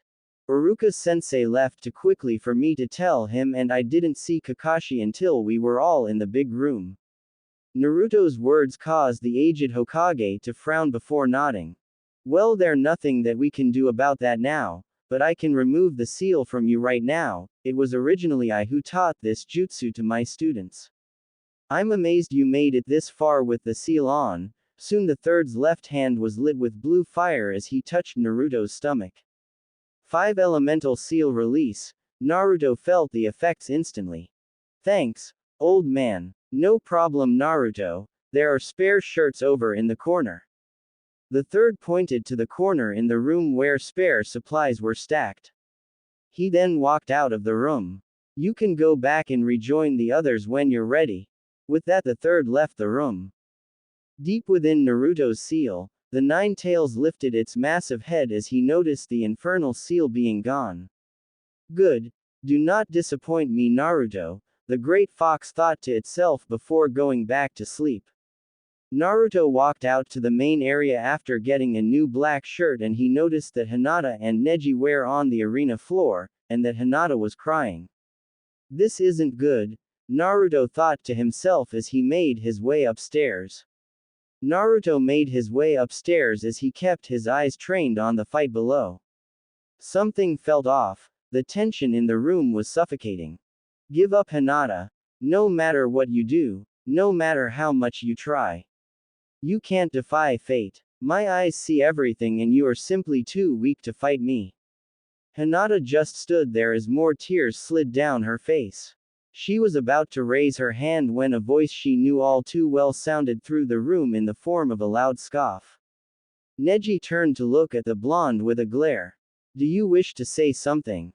Our fates are in our own hands, Neji, and Hinata has more strength than you could ever imagine. Naruto spoke in an even tone. He had not intended to speak up, but Neji's talk of fate had really rubbed him the wrong way. Whenever he looked at Hinata, he saw past the shy exterior and saw the same look that Haku had. A look saying they would sacrifice everything for their loved ones, a look he saw in himself. Our fates were decided from the moment we were born. Neji had a very cold look on his face as he was angered by the blonde's words. If you truly believe that, then you're an idiot. Naruto let some of his own anger slip into his tone as the rest of the contestants looked at the exchange with intrigue. Neji sneered at the blonde and turned to Hinata to continue his tirade of insults when he saw the look of determination she now held. A few words from a fool won't change anything, give up. Hinata took a breath as she activated her Byakugan, got into her stance. I won't give up without at least trying. Neji looked furious as he ran at Hinata and the two started a fight that was more akin to a dance than anything else. Wow, look at how they move, it's incredible, said Ino. Yes, that is the Hyuga style taijutsu. It's one of the most dangerous taijutsu styles in the world. They can injure you with a single touch of a finger. The style relies on shutting down the chakra system in the body by closing tenketsu points one can only see with their bloodline. Guy told all the genin nearby when he heard Ino's remark. They're evenly matched, Sakura said as she looked at the two combatants as they stood still and traded palm strikes and finger jabs. Each blow was being slapped away and countered with a strike from the other. Naruto let out a small frown. No. Sakura and Ino turned their heads to him. Neji has the upper hand, he's managed to land several blows to her arm. Everyone turned back to the fight in time to see Hinata land a blow Neji's shoulder only to make a horrified face. I see you finally noticed. Neji grabbed Hinata's arm and rolled up her beige jacket to show her arm littered with red dots where he had struck her. As I told you, it was your fate to lose. Neji used her distraction and hit her several times all over her body before landing a blow to her chest that launched her across the room. Hinata stood back up on shaky legs and the proctor, seeing the fight was over, called the match. Why did you stand back up? Neji questioned the beaten kunoichi. Hinata coughed up blood before continuing. I can't just give up. I know how much you hurt because of the clan elders, just like I do. Neji looked absolutely livid and rushed Hinata. Everyone looked on with widened eyes. Before anyone could react, Naruto channeled chakra all over his body and moved at an incredible speed. He kicked Neji away from Hinata and stood in front of her. Neji slammed his hand on the ground, flipped midair and landed on his feet. The two genins dashed at each other, but they were restrained by both their respective Jonin senseis along with the proctor and the senseis of Team 8 and 10. The other rookies looked stunned at the speed Naruto had moved, faster than any of them could see. When did Naruto get so fast? What's your sensei teaching your team? Ino looked over at Sakura and she looked just as stunned as everyone. Any further thoughts were cut short. Enough. The third's voice boomed across the hall as he unleashed a massive amount of killing intent that brought most of the genin to their knees. As this was happening, the medical team had taken Hinata away. This is your first and only warning. Do not fight in here unsupervised or you'll both be disqualified. That goes for everyone else too. Both Naruto and Neji nodded, but the blonde had not stopped glaring at the older Hyuga. Soon the two were brought back upstairs but kept separated with teams 8 and 10 between them. The proctor waited for everyone to calm down and called the next match. Would Gaara and Rock Lee please come down? Lee looked, who had been quiet since his teammate had been called, exploded in a loud cheer. Yes. I'll finally show everyone my flames of youth. Lee somersaulted over the rail as Gaara appeared in a body flicker of sand. Go Lee. Show everyone the fruits of your hard work. Guy's voice was even louder than Lee's. Gaara looked on emotionlessly as his opponent stood at the ready with pure determination shining in his eyes. If both fighters are ready, begin. Gaara looked on with his face as calm as ever as his opponent sprinted at him and tried to punch him, only for the lid on the gourd on Gaara's back to shoot off as sand came out and blocked the green-clad genin. Lee quickly backed up, circled around him before trying again as he jumped in the air and did a spin kick. Leaf Hurricane. The kick was blocked once again as the sand jumped up by itself to protect Gaara and Lee was forced back. Lee continued to try different angles but nothing was working, his every attempt being stopped by the sand. Gaara looked up for the first time in the match and the sand shot up and slammed into Lee. The green-clad ninja crossed his arms as the sand pushed him away from Gaara and towards the wall. Lee quickly regained his footing as he rushed Gaara again and tried a variety of different combination moves, but it was all futile. Why doesn't Lee try some ninjutsu or genjutsu? Sakura's inquiry was answered by Guy. That's because he can't. Lee can only use taijutsu. Sakura looked perplexed. You see, Lee was born with chakra coils too small to properly channel chakra for anything other than taijutsu. Lee is not talented at all, but it was through his pure work ethic that he has reached this level. Lee's dream is to become a great ninja despite his inability to use gen or ninjutsu. Sakura was about to question Guy once more but was stopped by the man's shout. Take them off, Lee. You have my permission. Guy posed with teeth sparkling as he gave Lee a thumbs up. Lee, who was dodging sand, let loose a million-watt smile as he jumped from the floor to the top of the statue. Are you sure, Guy-sensei? Yes. Go. It's time to show your blazing flames of youth. Of course, Guy-sensei. Lee pulled up his leg warmers to show ankle weights. Lee unstrapped the weights and held them at his sides. Please, as if some measly weights will do anything against Gaara. Naruto heard the Sand Kunoichi speak to her makeup-wearing teammate, who nodded along. His attention was brought back to his own team sensei. A bit antiquated, don't you think, Guy?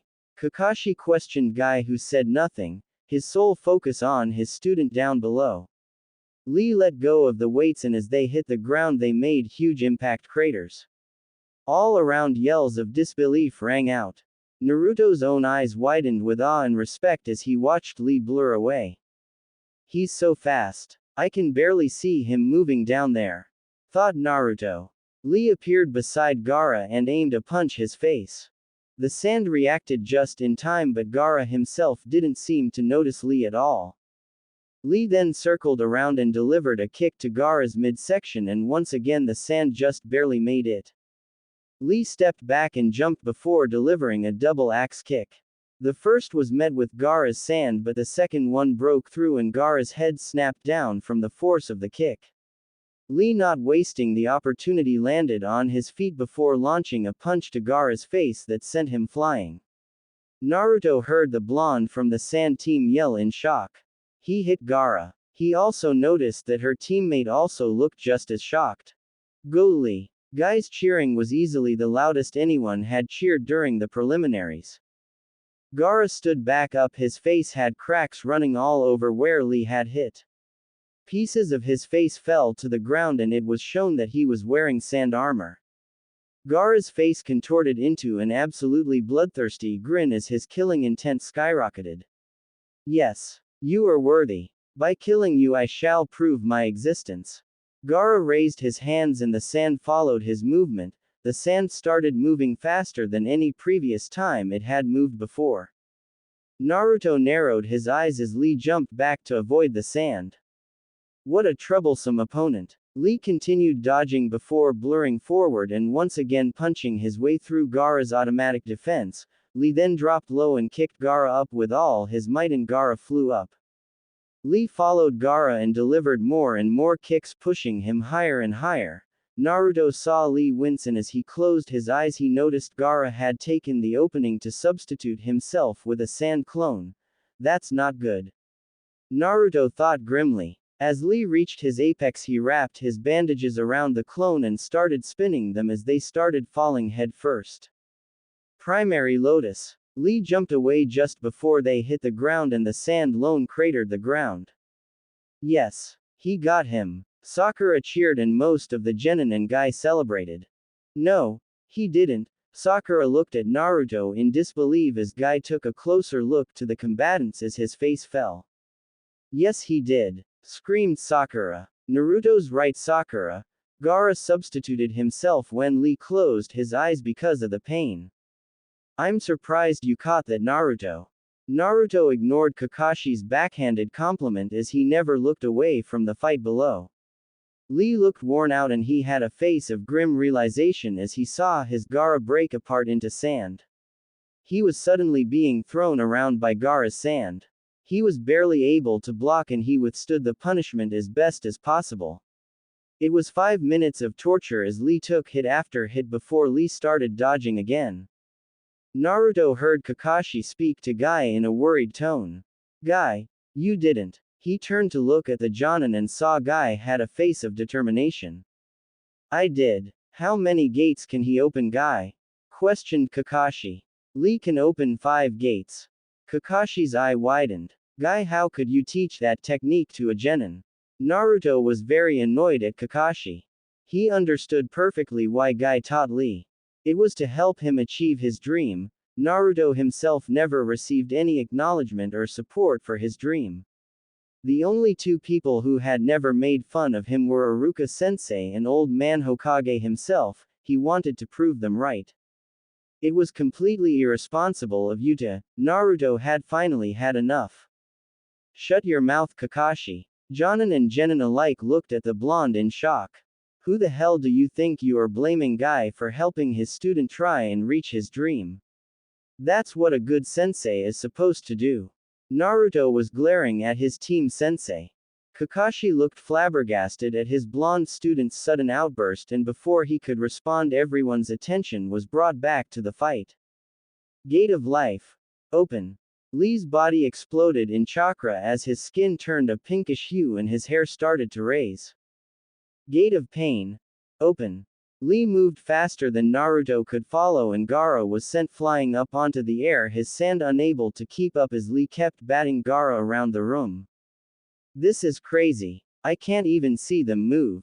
Ino's shout was met with dumbfounded stares of her fellow rookies who couldn't follow the action.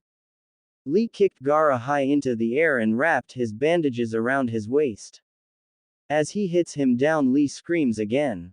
Gate of Limit. Open. Lee jerked his hand up and Gaara was pulled up to Lee, who had his hand cocked back. This is it. Hidden Lotus. Lee hit Gaara so hard it caused a giant shockwave, and Gaara's body slammed so hard into the ground it left a giant crater and a dust cloud formed on the floor below. Guy let out a yell as he watched his student hit the ground, his body looking normal after the attack. The smoke around Gaara dissipated and a very injured Gaara lifted his hand as the sand followed his movement. No way. How is he still up after that? Sakura was not the only one to yell in shock. Naruto let out a frustrated sigh at the sight of Gaara as Kakashi spoke up. Gaara shifted the gourd on his back into sand before he hit the ground. No one said anything after that. I barely saw it when it happened. Gaara's monstrously strong, thought Naruto. Gaara watched his opponent stand on shaky legs as his sand wrapped around his right arm and leg. Mother wants your blood. Gaara clenched his fist and crunching could be heard as Lee's appendages exploded in a shower of blood. He fell to the ground unconscious. The proctor was about to declare Gaara the winner when he sent another wave of sand at Lee. Naruto was about to jump down himself only for it to be batted away by Guy. Hayate, seeing the interference by a Jonin, quickly called the match for Gaara. Why did you save him?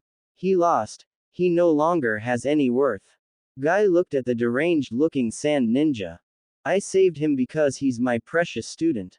Guy turned to take Lee to the infirmary only to see him already standing up. Lee, it's okay. Guy started crying when he noticed Lee was unconscious. He quickly got him to lay down as the medics took him and Gaara away to treat their wounds. Would Choji Akamichi and Dosu Kinuta please make their way down? The proctor announces. Go Choji, if you win we'll have 2 members of Team 10 in the finals. Ino's remark brought the attention of Naruto. I guess Shikamaru fought while I was talking to the old man. Naruto's musing was cut short by the sound of the proctor starting the match. You can't win, just give up. The one-eyed sound ninja made no move to attack Choji, who just glared back. I have to win. Sensei will take us to an all-you-can-eat buffet if I do. Choji had fire in his eyes as he spoke. Fei. No matter then. Dosu charged Choji and hit him with his gauntlet. Choji, who had dodged the punch, fell over and vomited. What? I dodged that attack. Choji's voice was full of confusion. My gauntlet emits a silent sound wave that attacks the human ear. Choji grinned. Then let's see you hit me now. Expansion Jutsu. Choji's stomach inflated and he hid his arms, legs, and head in his torso. Choji stated to spin in place as he shot off towards Dosu. The sound ninja dodged easily to the right as Choji slammed into the wall. Dosu rushed him and slammed his fist into him, letting his melody arm do its work. Seconds later Choji was back to normal and the proctor called the match. Gaara had made his way back and was covered in bandages. Would each match winner please make their way down? The genins made their way and lined up in front of the proctor. Hayate stepped back as the third moved to speak to the genin. Congratulations for making it to the finals. As you know, there are 3 parts to the Chunin exams and the finals will be a series of one-on-one fights tournament style. This caused Tamari to speak up. Are you saying only one person gets to be promoted? The third inhaled a deep breath from his pipe. No, you could win every fight and not be promoted at the same time you could lose in the first match and be promoted. There will be a panel of judges that will be evaluating you during the matches. The farther you make it, the better chance you have of impressing the judges and getting promoted. The third took a pause before continuing. You will now draw lots to determine who fights who. The third motioned to a box and one by one they pulled lots until everyone had one. Please show me your numbers. Naruto looked at his number. He had 6. He looked at the others. Neji had 7. Gaara had 5. Shino had 2. Kankuro had 4. Shikamaru had 3. Dosu had 1. And Tamari had 8. That meant Sasuke would have number 9 as he had never come back when he had left with Kakashi. Looks like Sensei already left, thought Naruto as he saw Kakashi was no longer in the room. The matches will be Dosu vs Shino, Shikamaru vs Kankuro, Gaara vs Naruto, Neji vs Tamari. The winner of the final fight will go against Sasuke to see who moves on to the next round. The third statement made both Tamari and Neji look angry as they had to potentially fight one more opponent to reach the first round. You have a month to train, do not waste the opportunity. The third left and soon the Anbu led them all out of the forest and in 2 hours everyone made it out and went their own way. Ino ran towards Naruto who was already leaving. Hey, Naruto, don't you remember? You promised to tell me what happened.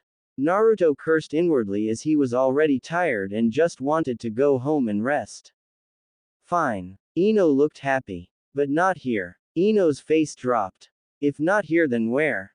Her voice was irritated.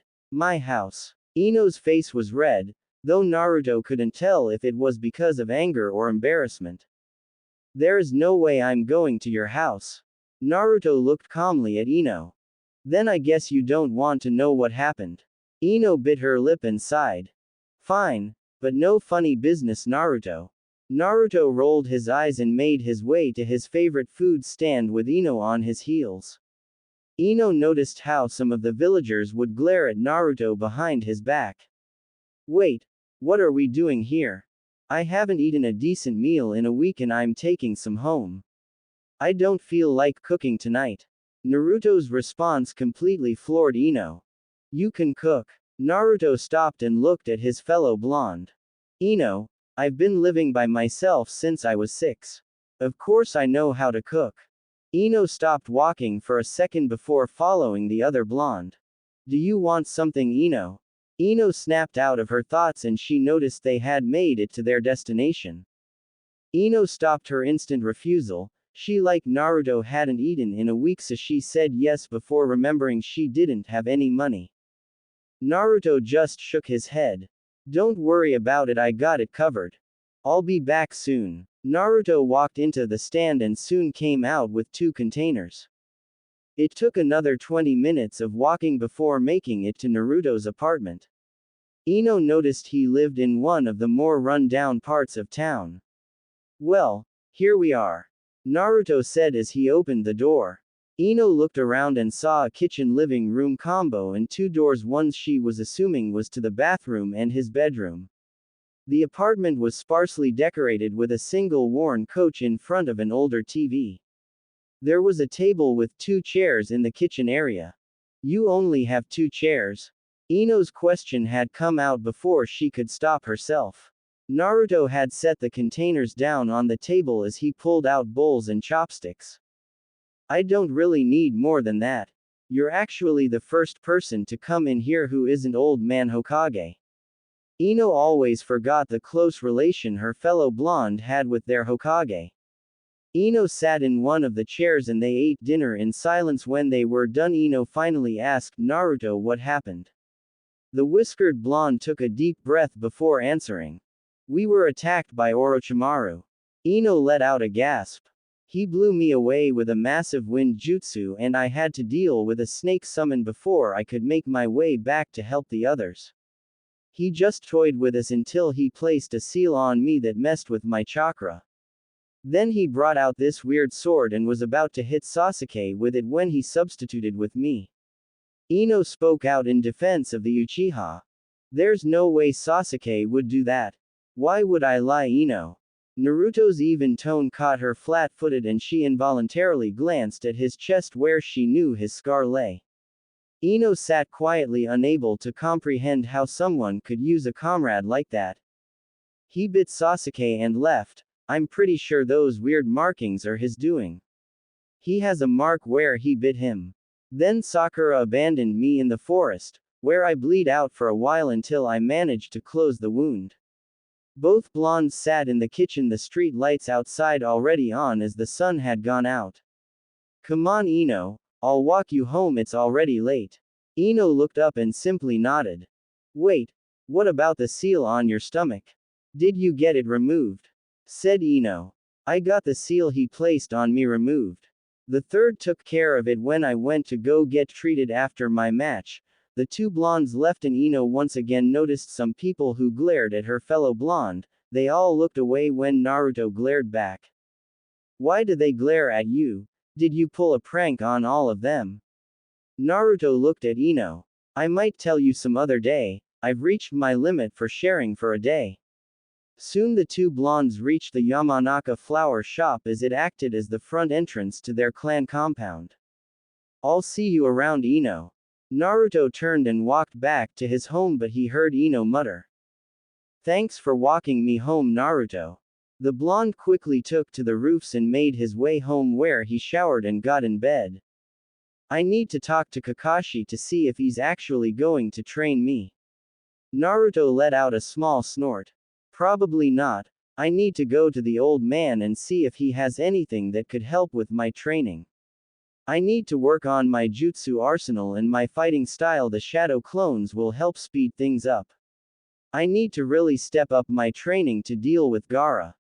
He then put a hand on his stomach. I need to get stronger. With that final thought, Naruto went to sleep. Naruto woke up early in the morning and began his early morning rituals. Once he was finished, he made two clones, one to go look for Kakashi and the other to go buy supplies he was short on in his home. He told his clone to check the hospital where Sasuke would be staying, as that was the best bet to find his team sensei. Naruto started making his way to the Hokage tower to see if the old man could help him with something specific. He took his time admiring the early machinations of the village. He ended up walking by an orphanage and saw the kids playing in the jungle gym nearby. He felt a pang of sympathy and decided he could spare some time to play with some of the kids who looked downtrodden. It's not like the Hokage is going anywhere. The air in the hospital was stale. Man, boss is so lucky he doesn't have to be here. The clone of Naruto had been waiting for half an hour. He had seen his teammate come by looking like she had been crying with a bouquet of flowers.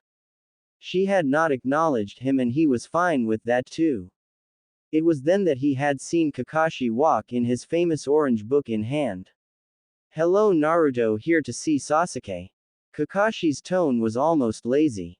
No, I came here for you. I was wonder. Naruto was cut off by Kakashi. I know what you're going to ask, Naruto, and I am sorry. I'm already planning on training Sasuke for the month. I don't have time to help you too. Kakashi looked up from his book. Honestly, you should forfeit the match, Naruto. Gaara could kill you and I don't think you're ready yet. Yeah, boss, figured you would say that. Kakashi looked startled as his student popped. Naruto had just was making his way up to the Hokage's office when the memory of his clones hit him. The blonde just sighed sadly as he felt a pang in his chest. He was expecting Kakashi to blow him off for Sasuke. He had not expected him to tell him to give up. That stung. He had already talked to the receptionist and after a 5-minute wait, he was called in. Hello, Naruto, how are you? The third's voice was always calming to Naruto. It was the one constant he had in his life. I'm doing okay, but I need your help, old man. The third simply nodded, signifying the blonde should continue. Can you help me learn the 5-element seal counter? The seal completely messed up my chakra. I need to be able to remove it if I ever get hit by it again.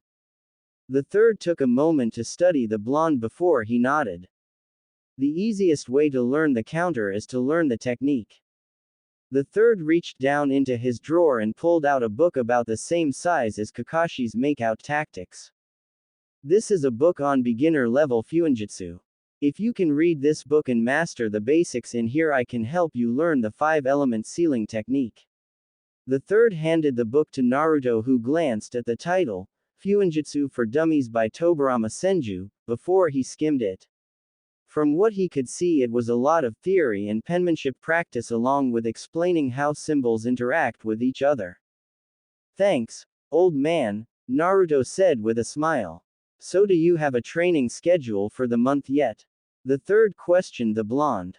Naruto let out a frown. Yeah, I'm going to hit the archives and see if I can learn some more jutsus, while my clones work on them and more chakra control. I'm going to be working on my speed. The third let out a small smile. It sounds like Kakashi is taking full advantage of your shadow clones to train you. Naruto shook his head. No, Kakashi isn't training me this month, he's too busy with Sasuke. The third also frowned, before inhaling with his pipe. Naruto, do you know your nature affinity? The third sighed when he saw the blonde look at him in pure confusion. Naruto, nature affinities determine what elemental jutsu you are most suited to. Does that mean if I have a fire affinity I can't learn any other jutsu other than fire style? The third smiled at Naruto, remembering his days as a sensei. No, it just means fire style will be the easiest for you to learn. What nature element were you planning on learning? Naruto looked at the third with determination blazing in his eyes. All of them. The third Hokage choked as he inhaled too quickly on his pipe. Are you sure about that, my boy? Mastering all the elements is incredibly difficult. Naruto looked out the window to the village below before answering. I know, but the man I respect the most did it and I want to follow in his footsteps. The third looked confused. The fourth wasn't known for using all the elements. Naruto looked back towards the third. I know, but you are. The third looked confused, contemplating the young blonde's answer. I thought the fourth was your favorite Hokage. Naruto looked down before speaking in a quiet voice. He's my favorite hero. He was always a fictional character in my mind, a perfect image to strive for. Naruto paused and the third kept his entire focus on the blonde. I grew up hearing stories of him, but all those mean nothing to the impact you've had. I've always looked up to you, you gave me hope when things were at their darkest. I could always count on you to be there for me even though you're so busy with the village. I want to be Hokage not to acknowledge but because I want to be what you are to me and so many other people. I want to be the pillar people depend on when they can't go on anymore. I don't know when I lost myself or my goal, but I need to get stronger to protect you and this village you've sacrificed so much for. Naruto had turned away from the third during his speech and he missed the single tear that ran down his cheek. The third cleared his eyes and went over to the blonde to give him a hug. The two stayed like that for a moment before the third moved back to his chair. He then reached into his drawer again and pulled out a scroll and a piece of paper. Well, I can't train you personally, but I think I can help you move in the right direction. Push your chakra into this. The third handed Naruto the piece of paper. As soon as the blonde channeled chakra through, the paper is split in two with a part of the paper crumbling to dust. Well, it looks like you have a wind affinity with a minor earth one.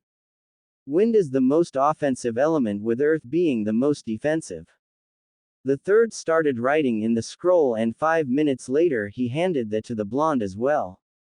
I wrote a jutsu for each element except for your nature affinities. I put down 2 for each along with the body flicker jutsu and a variation of the shadow clone I invented. It's called the Shuriken Shadow Clone Jutsu and it works just like the Shadow Clone Jutsu except it does it to your shuriken as the name suggests. As for the body flicker, I saw you've been using a bastardized version when you move, so those 2 shouldn't give you too much trouble. You'll also notice I gave you another chakra control exercise in there along the basic ways to train your affinities.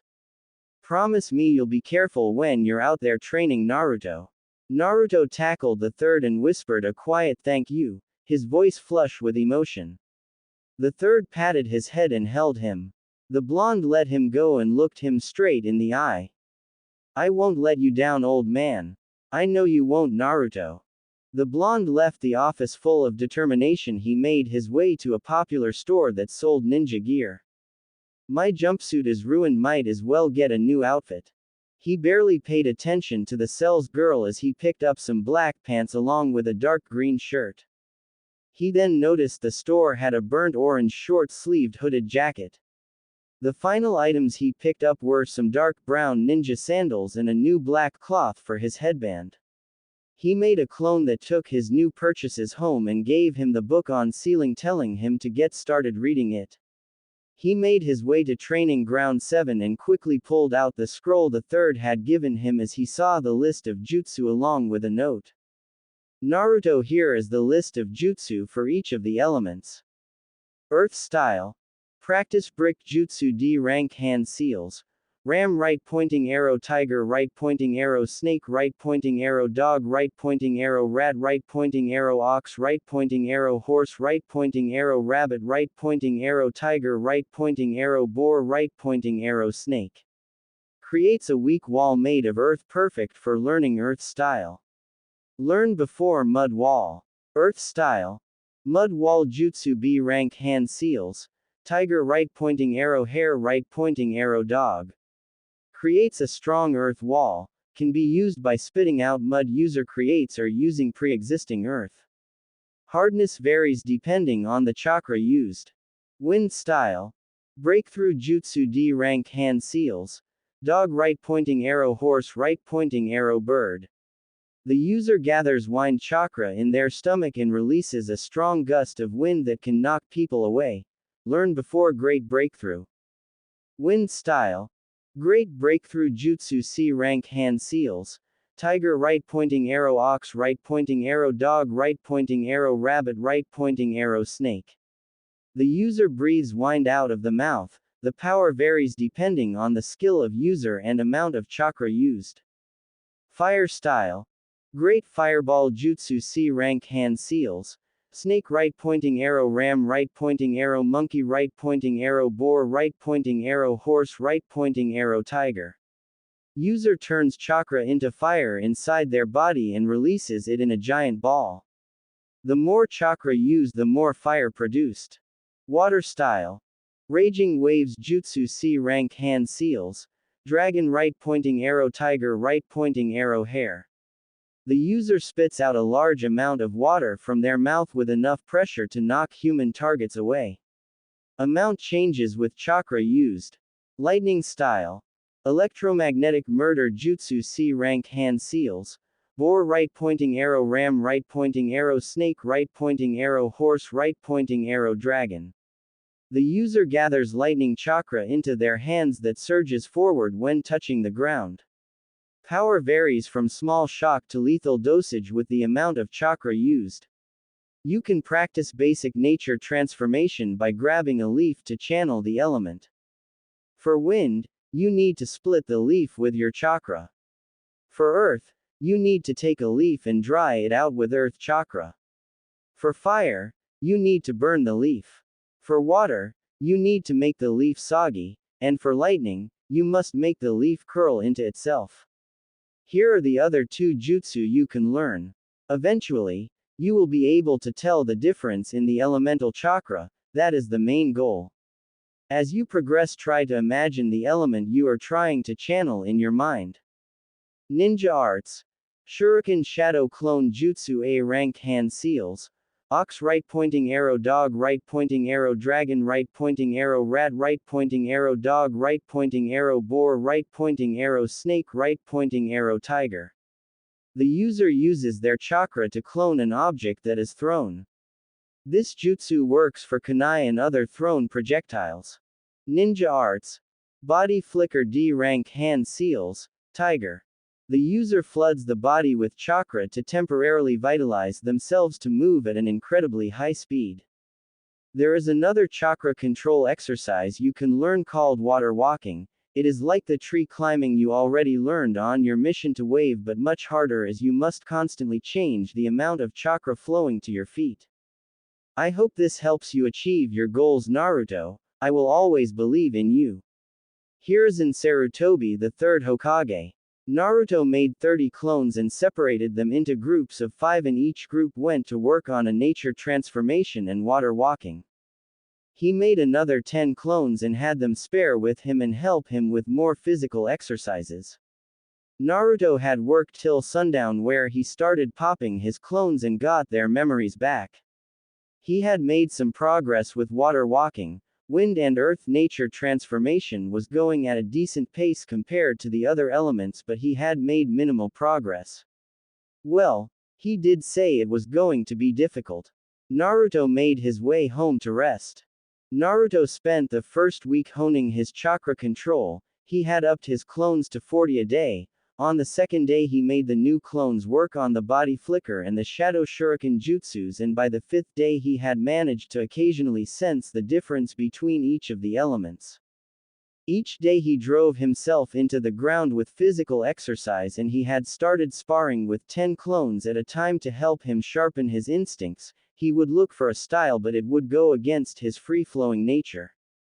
Tomorrow Naruto would start the new week and have his clones move on to practicing the jutsus themselves. Naruto was currently walking home from another grueling day of training, reading the book the third gave him. He had made sure to make an additional clone before he began training to read the book while he trained. Naruto was pulled out of his reading by the voice of his female teammate. "What? Are you trying to copy Kakashi-sensei now, Naruto?" Naruto looked up from his book to see both Ino and Sakura standing in front of him. "No, I just can't waste any time if I want to finish this before the month is up." Naruto noticed it. They were coming from the direction of his apartment. "Why are you guys in this part of town?" Ino took the chance to speak up. "Well, Forehead and I have been trying to find you to see if you needed any help with training. We heard how Kakashi-sensei took Sasuke away for the month to train." She then turned to Sakura and made a go-ahead motion. "Yeah, I also wanted to take this as an opportunity to make up for what happened in the forest." Sakura had pure sincerity in her voice. Naruto took a moment before answering. He was still mad at his team, but he didn't like holding grudges, so he would take the olive branch. "Not that I'm going to forget what happened," thought Naruto. "I appreciate the offer, but I don't think you can help me train." Ino and Sakura looked offended. Naruto, seeing the looks, explained. "Unless you guys can help me with my nature transformation, you really can't do much aside from some sparring." Both girls quickly lost their looks of anger and replaced them looks of wonder. "You're doing nature transformation training? What are your elements?" Ino's asked the question both she and Sakura wanted to ask. "Ino, I'm not going to tell you. If Shikamaru wins his match, he's going to be my opponent in the next round." Naruto's answer brought Ino down before she nodded reluctantly. Sakura looked at the book with interest. "Well, maybe we can help you with whatever it is you're reading." Sakura's suggestion was then met with an irate Ino. "Wait a moment, you're not reading anything like what Kakashi reads, are you, Naruto?" Sakura blushed a deep crimson as her earlier words came back to her. Naruto sighed to himself as he showed the book to the girls, trying to avoid the explosion of anger that was Ino and Sakura. "No, it's a book on Fuinjutsu. I'm trying to learn the technique that he used on me, so if I ever get hit with it again I can remove it myself." Sakura looked at the book and whistled at how complex it is. "This is really complex. How can you understand it?" Sakura backpedaled. "That came out wrong." Naruto shrugged. "I don't know, most of it just kinda clicks for me. It's kinda like building a puzzle." Naruto, seeing he was already late, decided to head home. "Anyway, I need to head home, I'll see you guys later." With a speedy goodbye, the trio made their way home. Naruto entered his home and saw a scroll on his table. He made a clone and he opened the scroll. Once he saw it was safe, he popped the clone and took the scroll. "Naruto, please come to my office tomorrow around noon. I have a person who wants to meet you. Hiruzen Sarutobi, the third Hokage. Naruto set the scroll down and did his evening rituals before going to bed, where he got into a meditative pose and began feeling his chakra. Naruto found himself in a familiar sewer. So you've come back. Naruto looked at the massive nine-tailed fox that was sealed in his stomach. I wanted to speak with you. I wanted to thank you for your advice when we last met. The fox looked at his container. Don't bother, I simply couldn't allow you to make such a fool of yourself out there. Naruto sat down and stared at the fox. I never introduced myself. I'm Naruto Uzumaki. Nice to meet you. Naruto smiled at the big fox, who exhaled and blew the blonde onto his back. You've already proven yourself far more polite than many of your kind. Now be gone. You've picked up an annoying habit of interrupting my sleep. Naruto nodded and found himself back in his room. Naruto went to the training ground and made 51 clones. 5 groups of 5 would work on the elemental jutsu, 10 would work finishing the body flicker and the shuriken shadow clone jutsu. He would have the rest working on hand seal speed and calligraphy, plus the 1 clone who would continue reading the book. It was nearing noon when Naruto stopped his own workout and he started making his way to the Hokage's office. He went in and saw the third sitting in his chair while a white-haired ninja stood behind him. Hello Naruto. The third was cut off as the white-haired man jumped forward and exploded into smoke. When the smoke cleared, he was standing on a big toad.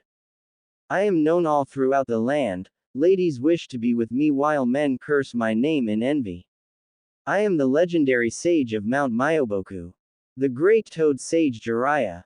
Naruto stared at the old man for a solid 20 seconds before looking at the third. Sue, why did you want to talk to me?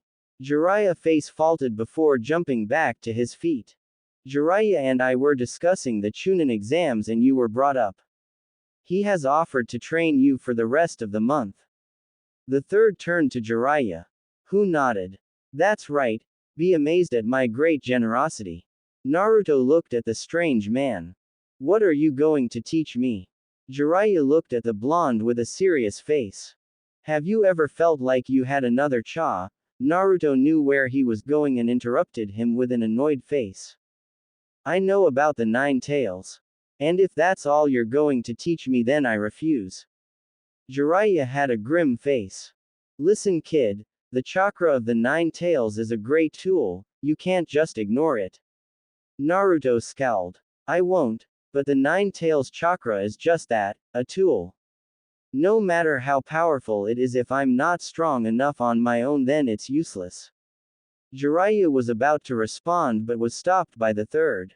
He's right Jiraiya, if you plan on only training him on using the fox's chakra, then he's better off following his own training schedule. Jiraiya let out a sigh before nodding, then he looked up with an energetic aura. Alright, well, how about I teach you the summoning jutsu? I hold the contract for the toads. Naruto thought about it for a second before responding. What can I do with that? The toads are some of the best summons in the world.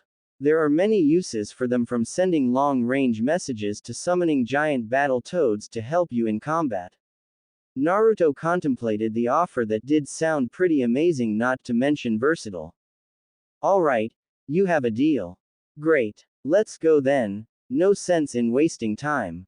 The blonde nodded to the Jiraiya and the two left with a quick goodbye to the third, who told Naruto to come by at 8 so he could help him begin to learn the 5-element seal. The two made it to the outskirts of the village and to a very obscure training ground.